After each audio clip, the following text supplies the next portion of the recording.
Hi friends, எல்லாருக்கும் ஒரு சின்ன விஷயம், ஒரு மெசேஜ் ஒன்று.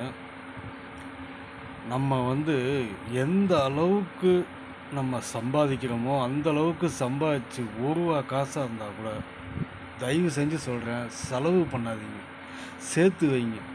சிறுக சிறுக சிறுக சிறுக சேர்த்தாதான் நீங்கள் நல்ல விதமாக உங்கள் குடும்பத்தை ஓட்ட முடியும், 4 பேர் மதிக்கிற அளவுக்கு நல்ல விதமாக இருக்க முடியும்.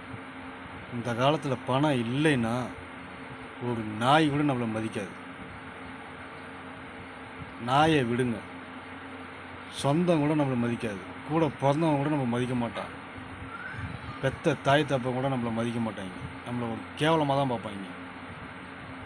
அதனால் தயவு செஞ்சு கஷ்டப்படுங்க, உழைங்க. உங்களால் எவ்வளோ உழைக்க முடியுமோ அவ்வளோவுக்கு உழைங்க, எவ்வளோ சம்பாதிக்க முடியுமோ அவ்வளோ சம்பாதிங்க.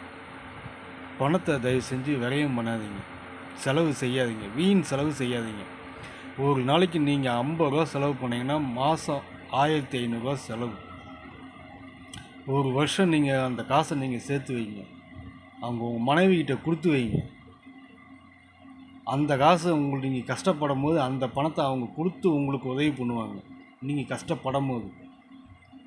அதனால் தயவு செஞ்சு ஒரு நாளைக்கு நீங்கள் செலவு பண்ணுற காசை மனைவிகிட்ட கொடுத்து சேமித்து வைங்க.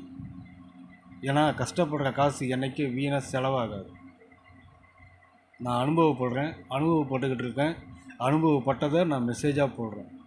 அதனால் தயவு செஞ்சு எந்த ஒரு காசாக இருந்தாலும், 1 ரூபா காசாக இருந்தால் கூட செலவு பண்ணுறதை யோசித்து செலவு பண்ணுங்கள். வாழ்க வளமுடன்.